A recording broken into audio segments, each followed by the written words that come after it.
I want you to picture a moment, maybe it was yesterday or maybe it's right now, when your mind just feels utterly tangled. You know the exact feeling I'm talking Oh, about. yeah. Everyone knows that feeling. Right. You are caught in this intense rush of wanting something so badly it physically aches in your chest. Or, on the flip side, you're aggressively pushing away a reality you absolutely despise.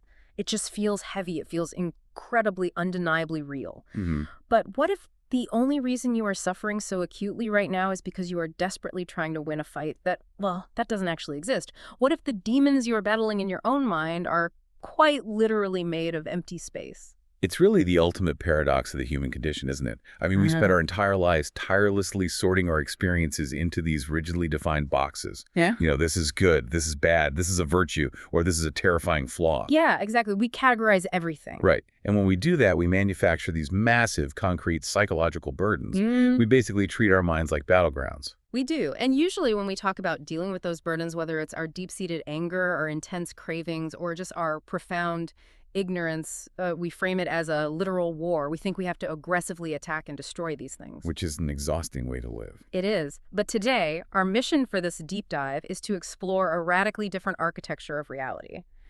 We are going to plunge into chapter 23 of Nāgārjuna's Mūlamadhyamakakārikā, specifically his analysis of errors, or Viparyāsa. It was just a brilliant, brilliant chapter. It really is. And we are going to explore what is arguably one of the most profound and really final dualities that any human being can transcend.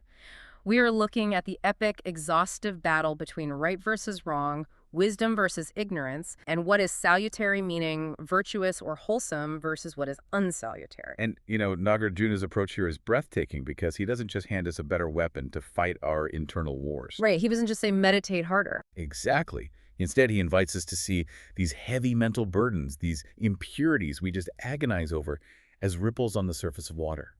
They're fleeting, they're entirely interconnected, and most importantly, they possess absolutely no solid core, no inherent existence whatsoever. I want to pause right here and underline why this matters so much. Because if you're listening to this on your commute or, while making breakfast, this isn't just an abstract, ancient philosophical puzzle. This is a highly practical, devastatingly effective shortcut to cognitive freedom. Absolutely. It changes everything about how you operate. It's about waking up right where you are, in this exact moment. It's about learning to navigate the world's shifting, unpredictable flow without feeling constantly crushed by your own internal compass of good and bad. But to really grasp the magnitude of Nāgārjuna's radical deconstruction, we first have to fully appreciate the architecture of the suffering he is actually dismantling.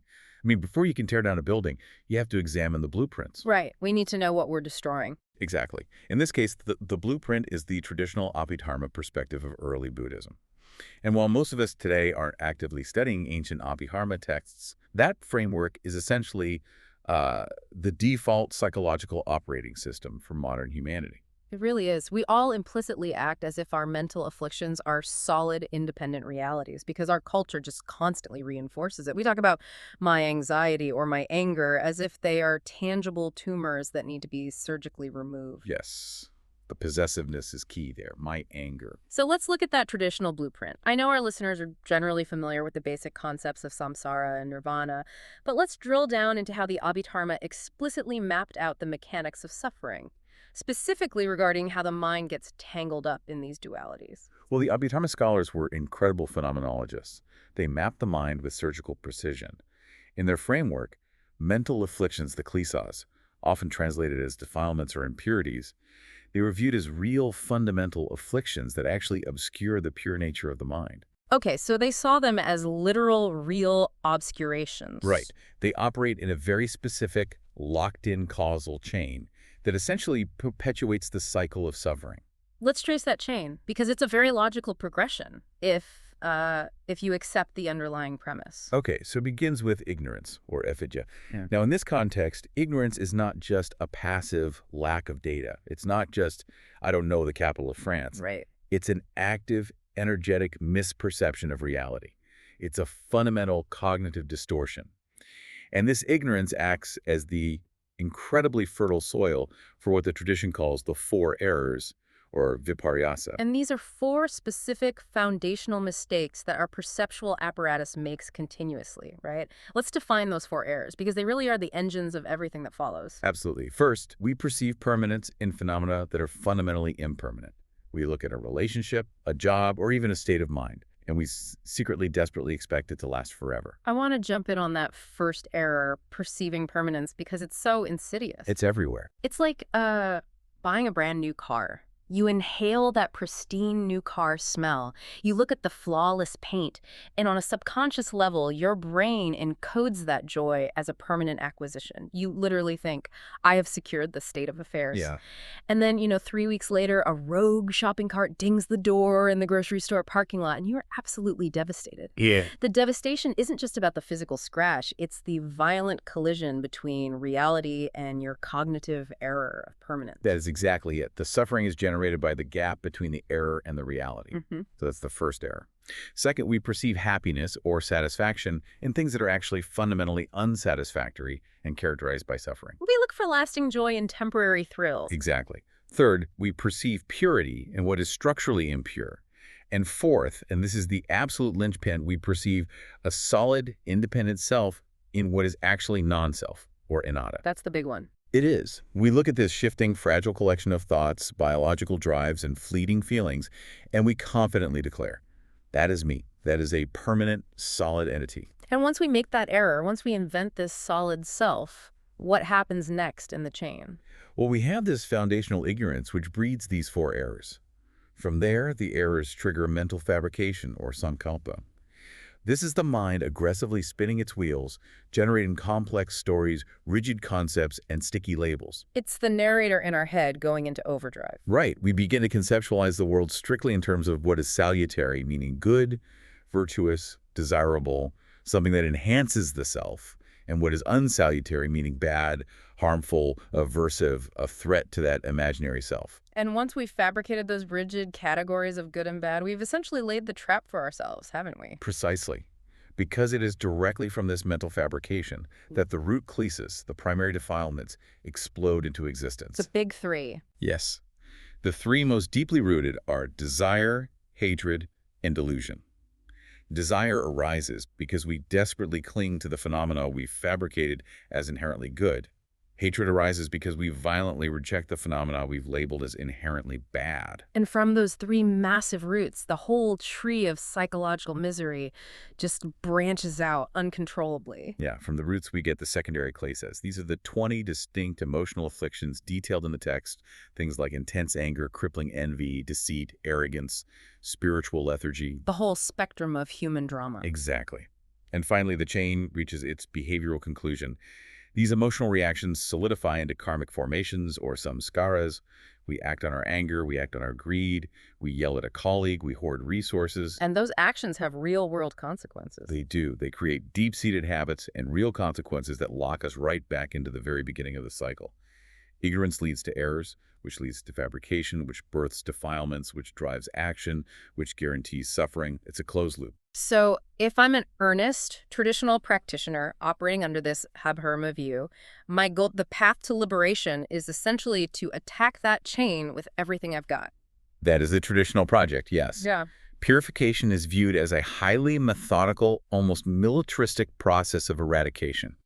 You employ intense, unwavering ethical discipline and profoundly deep states of meditation to isolate these defilements and uproot them. You're hunting them down. You are. You are tasked with actively destroying them, piece by agonizing piece, until you reach a pristine state where all impurities definitively cease to exist. It makes me think of a very specific image. The traditional view treats the human mind as a garden that has become overwhelmingly choked with very real, incredibly stubborn, thorny weeds. That's a great metaphor. The weeds are your anger, your jealousy, your fundamental ignorance, and they are physically rooted in the soil of your mind. And enlightenment, the ultimate goal, requires you to spend lifetimes on your hands and knees in the dirt, locating every single weed and pulling it out by the root one by one until the garden is perfectly, flawlessly pure. That is a flawless representation of the underlying ontology of the Abhidharma approach. In that view, the weeds possess inherent reality. They are distinct, self-contained entities that exist separately from the soil, and they must be eradicated through applied force. Bet, and this is where the ground completely drops out from under us. Nāgārjuna is about to stroll into this meticulously tended garden and tell us something that completely destroys that entire paradigm.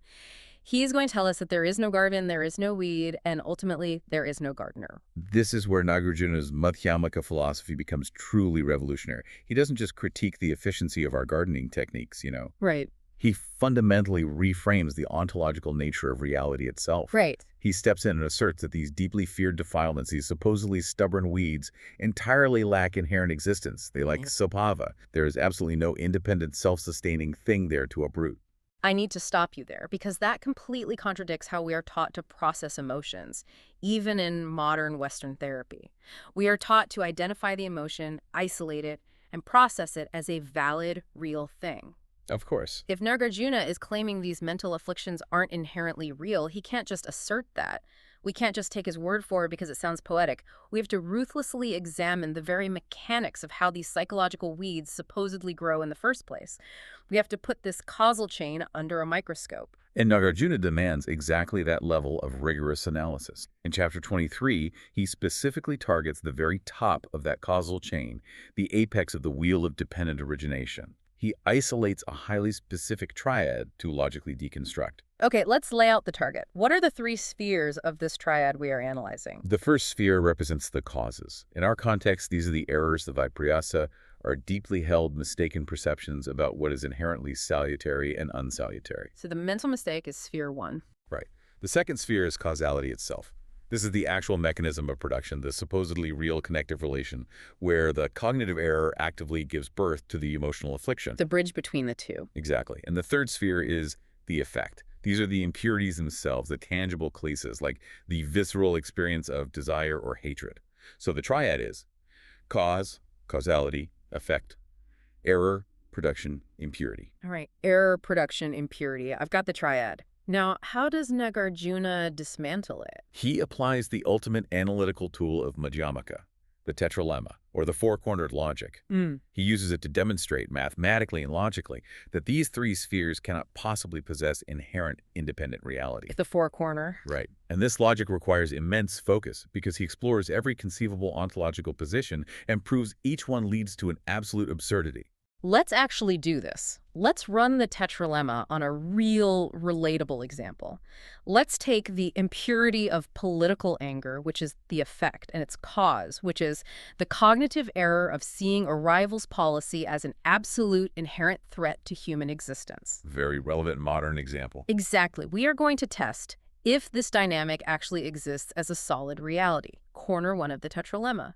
Do the error and the resulting anger exist independently? Do they have inherent self-contained existence? We test that by asking if they can exist without each other, and the answer is definitively no. They rely entirely 100% on their relationship. Right, because you can't be angry about the policy without the perception of it as a threat. You cannot possibly generate the specific effect of that intense political anger without the preceding cause of the mental error that rigidly labeled this situation as an absolute threat.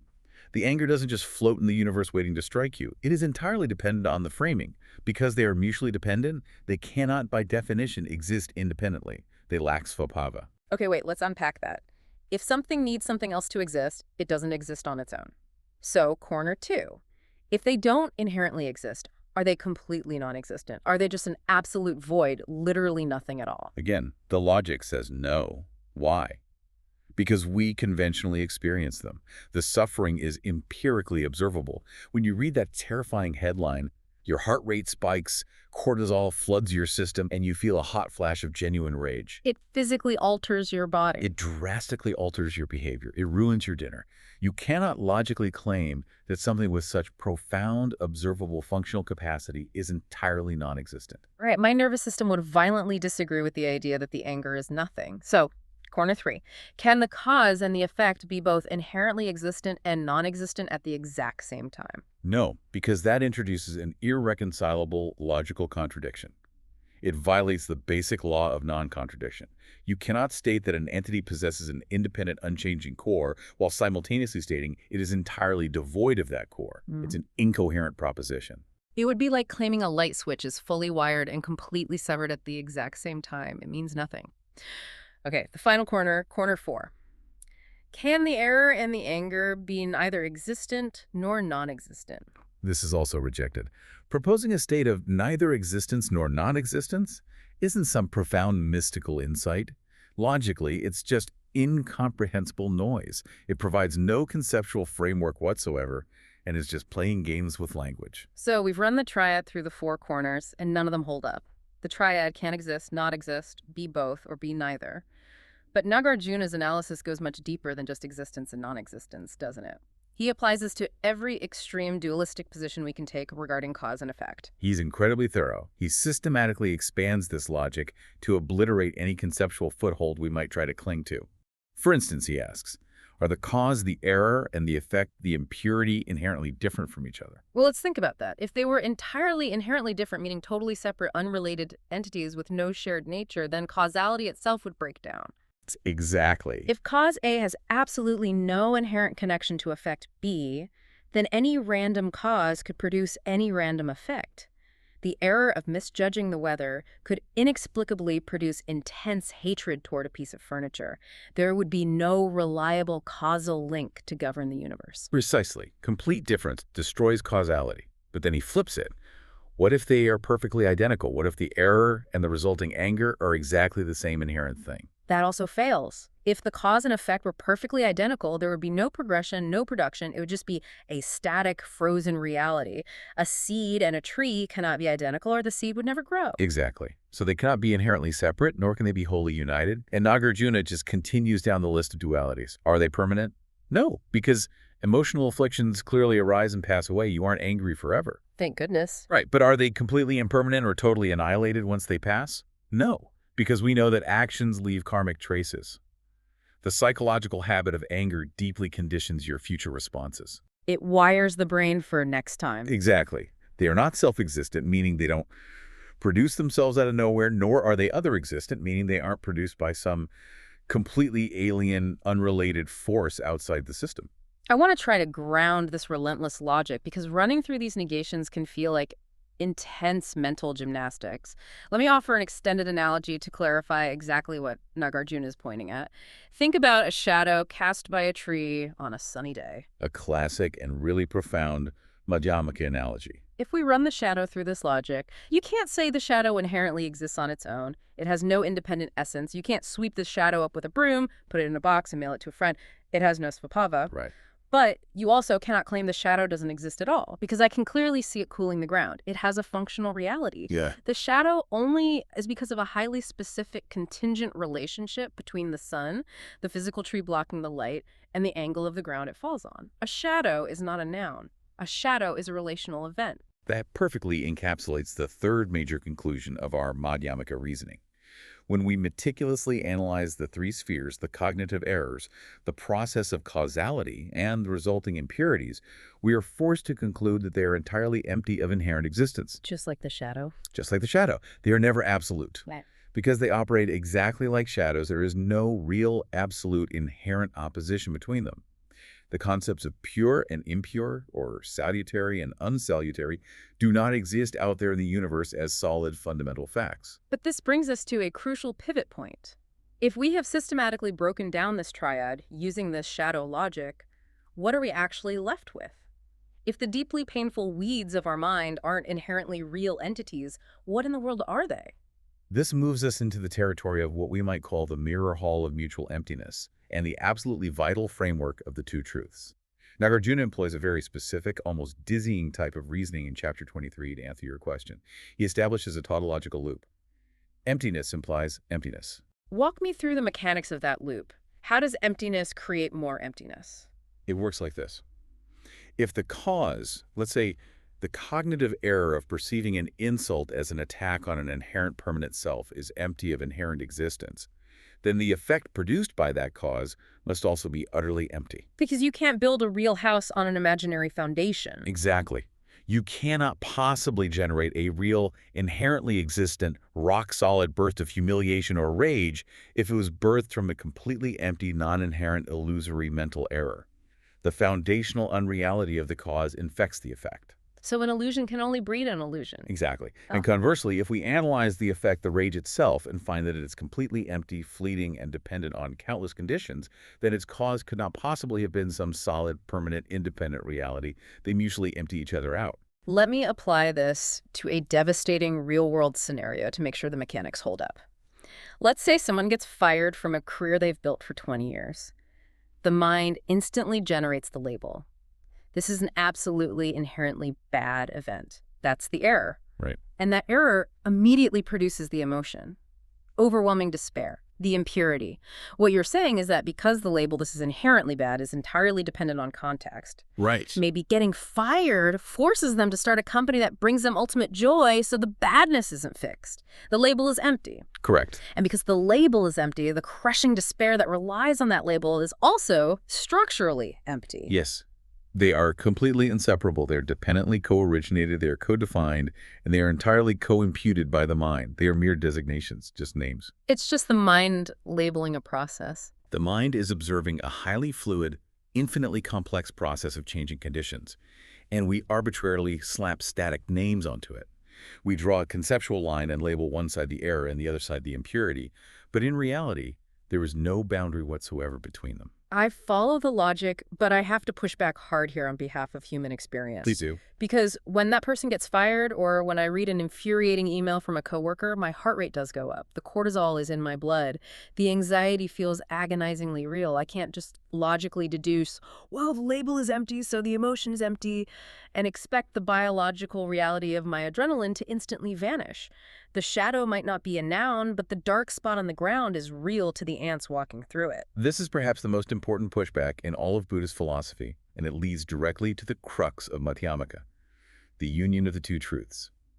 Nāgārjuna is not a fool, and he is not a nihilist. He is not for a single second denying the visceral reality of your biological or psychological experience. Good, because my elevated blood pressure would like to mount a defense. He argues that we must perceive these three spheres, the errors, causality, and impurities, simultaneously through the lenses of relative truth and ultimate truth. Okay, let's define those. In relative truth, which is the conventional, everyday, transactional world we live in, these impurities and errors absolutely do function. The shadow is visibly cast, the traffic jam makes you late, your biological imperatives react, the anger spikes, the adrenaline flows.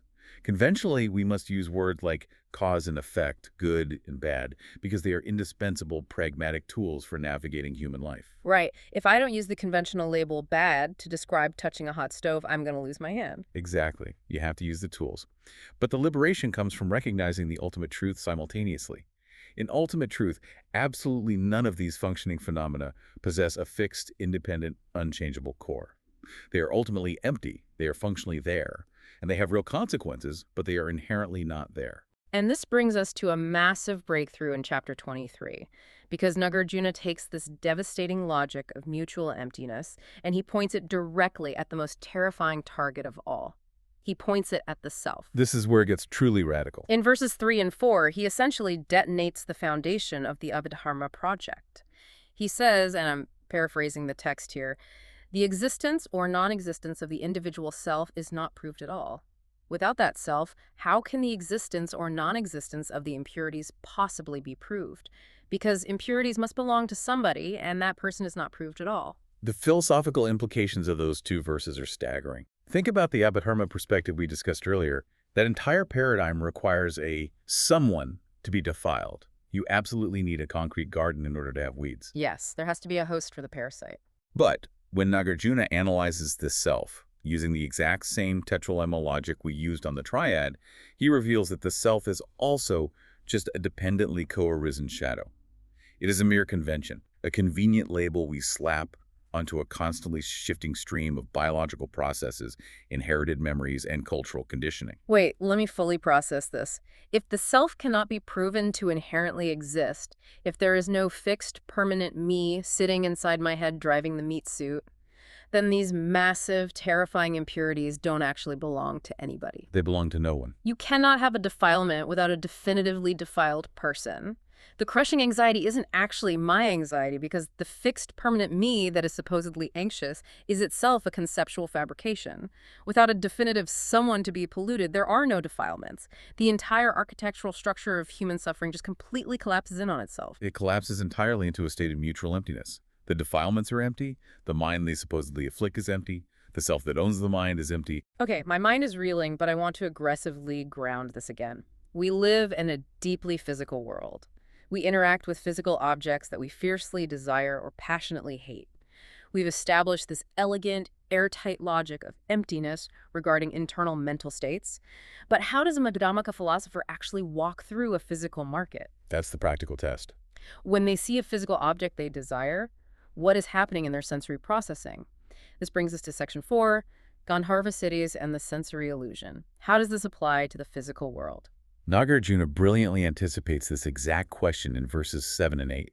He shifts his focus to the objects of our senses. He lists the traditional six-fold substances: form, sound, taste, touch, smell, and mental objects. The building blocks of our reality. Right. These six categories are universally understood as the physical and conceptual foundations of our desire and hatred. We deeply desire a beautiful physical form. We intensely hate a harsh, grating sound. But Nāgārjuna drops a bomb here. He says, these six foundational substances are like the cities of Gandharvas. I should clarify for our listeners. City of Gandharvas is a beautifully poetic ancient Indian metaphor. It refers to a fairy castle in the sky or an elaborate optical illusion, like a highly detailed mirage shimmering on the horizon. He explicitly compares the physical objects of our senses to mirages, illusions, echoes, and dreams. Now, why would he do that? Because, he argues, how can you possibly harbor real, inherent, absolute desire or hatred for an object that is, upon ultimate analysis, just a contingent, interdependent reflection? It's like trying to drink water from a mirage. Exactly.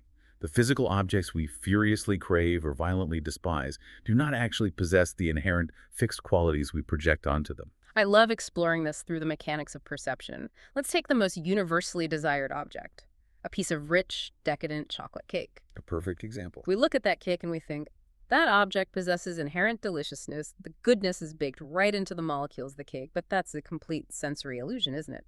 The deliciousness does not reside in the cake. No, it doesn't. The deliciousness is an incredibly complex, fleeting relational event. It is the temporary collision between the chemical composition of the cake, the highly specific evolutionary biology of human taste buds, the current state of my blood sugar, and my brain's cultural history with processed sugar. If I feed that exact same inherently delicious cake to a cat, the cat doesn't experience deliciousness. The cat might experience disgust. That is a flawless phenomenological breakdown. The cake as an object of desire is a mirage in the precise sense that the alluring qualities you are reacting to so strongly do not reside solidly inside the object itself. They are co-created in the moment of contact. Which leads perfectly into verses 10 and 11, where Nāgārjuna ruthlessly dismantles the concept of false opposites. Having proven the physical objects are mirages, he takes aim at our most cherished moral concepts: salutary, the absolute good, and unsalutary, the absolute bad. His logic in these verses is razor sharp. He states, and again I paraphrase, we submit that there is absolutely no non-salutary thing that is unrelated to a salutary thing. Therefore, a purely salutary thing does not obtain. Let me make sure I'm parsing that correctly. He's saying that the very concept of good is entirely structurally dependent on the concept of bad for its existence. Precisely. They are two mutually defining sides of the exact same conceptual coin. If you attempt to logically isolate goodness and separate it completely from badness, the concept entirely disintegrates. Because without light, there's no dark. Right. Because they depend on each other for their very definition. Neither can exist as an independent absolute reality. And here's the devastating conclusion. If good and bad do not exist independently, how can we possibly justify the massive, earth-shattering emotional reactions of violent hatred or desperate clinging that we base upon them? I want to use an analogy to really hammer this home, because freeing ourselves from absolute good and bad is incredibly difficult. Think about the concept of temperature. What is hot and what is cold? Okay, let's look at that. Physics tells us there is absolutely no such thing as an absolute cold particle in the universe, and there is no absolute hot particle. Heat is simply the kinetic energy of vibrating molecules. The concepts of hot and cold only exist relative to each other, and crucially, they only exist relative to the baseline temperature of human skin. That's right. If it's 60 degrees Fahrenheit outside, a person flying in from Miami thinks it's freezing cold, while a person flying in from Anchorage thinks it's a warm spring day. That is perhaps the most precise illustration of dependent origination applied to conceptual categories. The temperature itself is empty of inherent hotness or coldness. Right, so looking at our internal wars, getting fiercely, violently angry at unsalutary things and desperately, anxiously clinging to salutary things is exactly like a madman running around trying to hoard all the hot in the world into a bucket while aggressively trying to banish all the cold from existence. It's absurd. It is a completely impossible, entirely fabricated mission. You are literally declaring a holy war over a relative measurement. And realizing this, deeply internalizing this, is profoundly physically liberating. When you finally see that the objects of your intense senses are functioning like mirages and the heavy moral labels of absolute good and bad are just relative temperature gauges, the suffocating grip of the kleshas, the desperate desire, and the blinding hatred begins to loosen naturally. You stop fighting. You don't have to violently uproot the weed anymore because you realize you were exhausting yourself trying to pull up a shadow. But this brings us to a massive, very dangerous philosophical precipice, and we need to spend serious time here. If absolutely everything is a mirage and good and bad are just codependent labels like hot and cold, how do we avoid falling straight into a terrifying pit of existential apathy? That is the trap. This is section 5, the generalized tetralemma and escaping the extremes, because the immediate pushback from any listener right now is going to be, if nothing is inherently real, why should I do anything at all? Why get out of bed? Why be kind? That is the most common and most dangerous pitfall when studying Madhyamaka philosophy. Nāgārjuna fully anticipates this trap. He knows the human mind wants to swing from the extreme of everything is absolutely real directly to the extreme of nothing matters at all. We love binaries. We do. So to prevent this, he elevates his logic to what we call the generalized tetralemma. He asserts that the ultimate true nature of reality, of the causes, causality, and effects, is entirely beyond all conditioned, dualistic, conceptual proliferation. Conditioned, dualistic, conceptual proliferation. That is a massive string of jargon. Let's translate that into how our brains actually work. Sure. It refers to the mind's relentless, compulsive habit of generating contrasting, dualistic concepts to organize reality. We constantly categorize this versus that, existing versus not existing, eternal versus totally annihilated, with self versus without self. You just can't stop organizing things into neat little opposing folders. Right. And Nāgārjuna uses the generalized tetralemma to say that reality is not this, it is not non-this, it is not both, and it is not neither. And crucially, there is no secret fifth option. He is telling us that we literally have to throw away our conceptual models and maps. Human language and dualistic logic are simply incapable of holding ultimate truth. So if all the maps are useless and all our navigational concepts of good and bad are empty, where do we walk? How do we actually live? We walk the middle way, but we have to be extremely precise here. The middle way in Madhyamaka is not a weak compromise halfway between two extremes. It's not a lukewarm middle ground. It's not just moderation in all things. No, it is the complete radical transcendence of the extremes altogether. Okay, let's explicitly name these extremes so the listener knows exactly what philosophical traps to avoid falling into. First, we absolutely reject objectivism or realism. This was the fundamental error of the Abhidharma we discussed at the beginning, the belief that the defilements, the self, and the objects of the world are solid, inherent, independent realities. That's trap number 1. Everything is solid. Right. Second, we equally reject nihilism, solipsism, or extreme subjectivism. This is the exact danger you just brought up, the devastating belief that because things lack inherent existence, nothing matters, consequences don't exist, or everything is just a literal illusion playing out in my own isolated head. Trap number 2. Nothing matters. Third, we reject rigid dualism, the absolute unbreakable separation of good versus bad, pure versus impure, self versus other. Because we proved they depend on each other. Exactly. And finally, and this is subtle but crucial, we also reject radical monism. Nāgārjuna does not say that everything just melts into one literal, undifferentiated cosmic blob. Okay, I have to push back here, specifically on rejecting dualism and the absolute separation of good and bad. I understand the logic, but what does this actually mean for human behavior? If there is no inherent right or wrong, doesn't that just hand us a philosophical blank check to act however we want? It seems like it would. If my political anger is empty and the concept of bad is empty, why shouldn't I just yell at my coworker or cheat on my taxes or ignore suffering? It is a vital pushback, and it's the exact question every serious student of Nāgārjuna asks. But this is precisely where the breathtaking brilliance of the middle way shines. Recognizing emptiness does not destroy morality. It actually creates the only viable foundation for true, unconditioned, boundless compassion. Break that down for me. How does emptiness equal compassion? Usually we think of strong moral rules as the basis for compassion. Think about how inherent morality actually functions in the real world.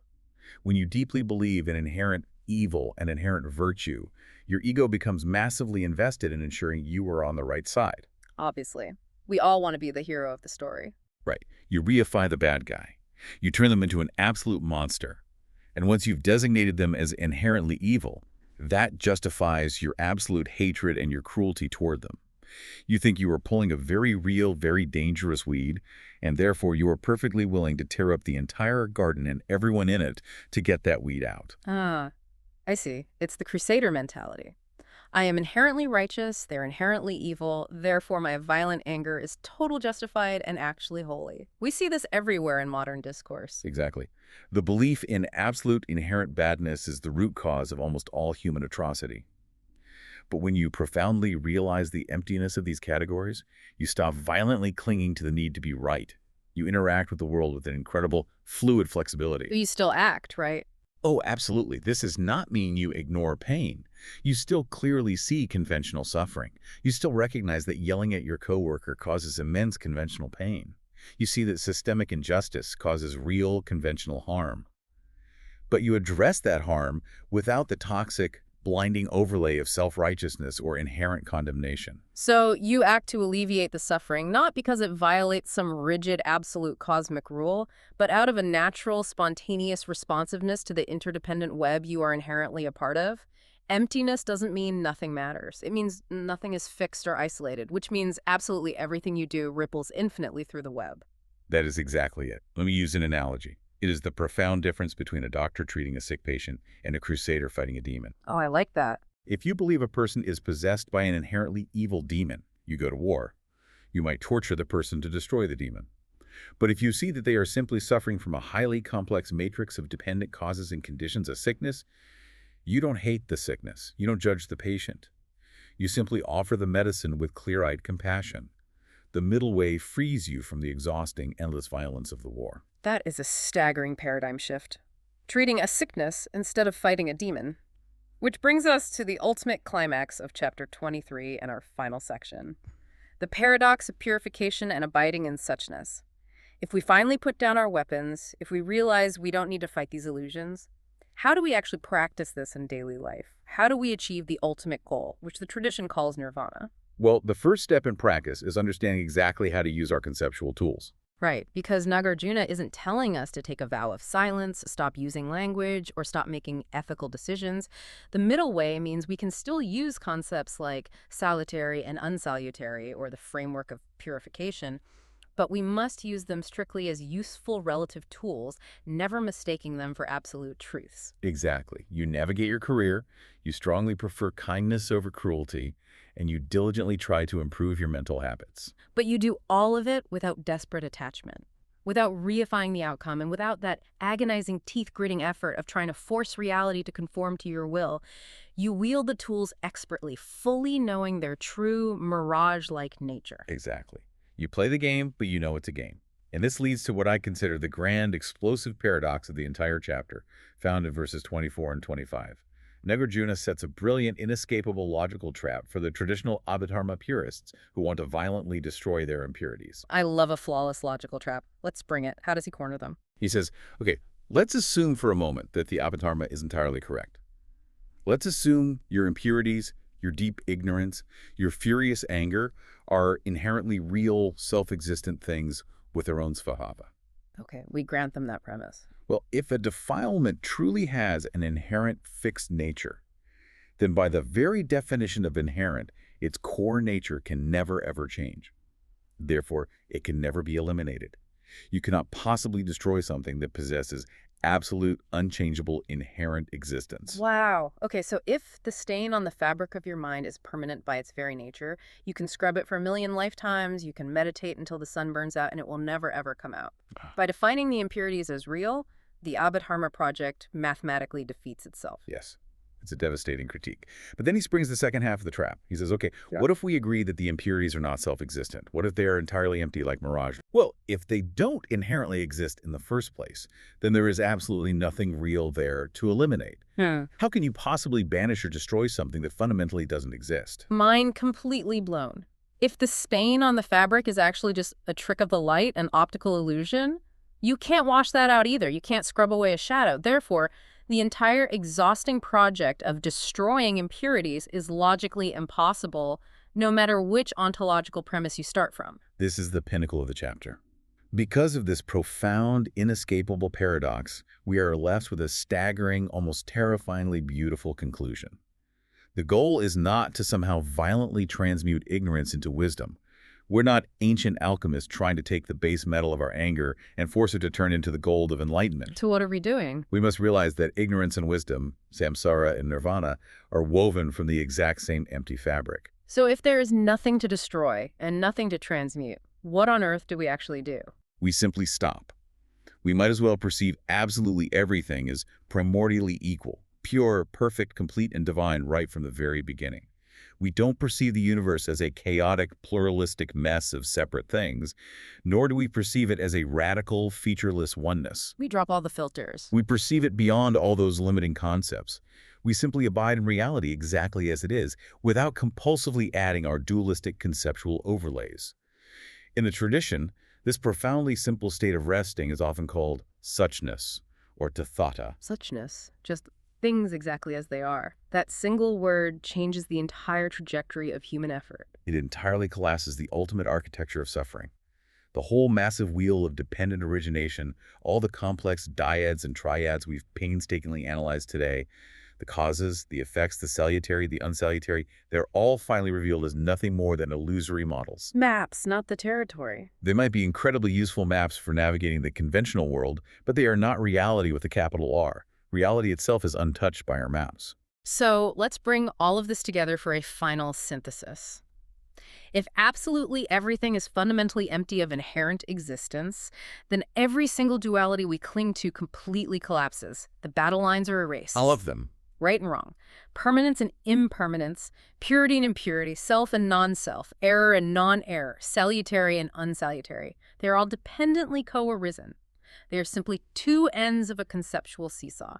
You cannot possibly have one without the other, and crucially, neither end of the seesaw is actually bolted to the ground. And as we transcend all these daily operational dualities, Nāgārjuna demands that we must also transcend the final, ultimate duality, the duality of samsara and nirvana, the duality of the ordinary suffering being versus the perfect enlightened Buddha. It all has to go. Even the duality of ignorance versus wisdom must be abandoned.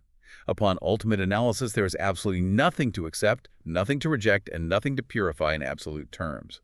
Reality is vastly beyond all dualistic conceptual proliferation. We started this deep dive talking about that visceral feeling of your mind being utterly tangled, caught in the desperate rush of wanting or the violent push of rejection, or just feeling completely lost and confused, feeling like you are carrying this massive, heavy burden of flaws that you have to aggressively fight and fix.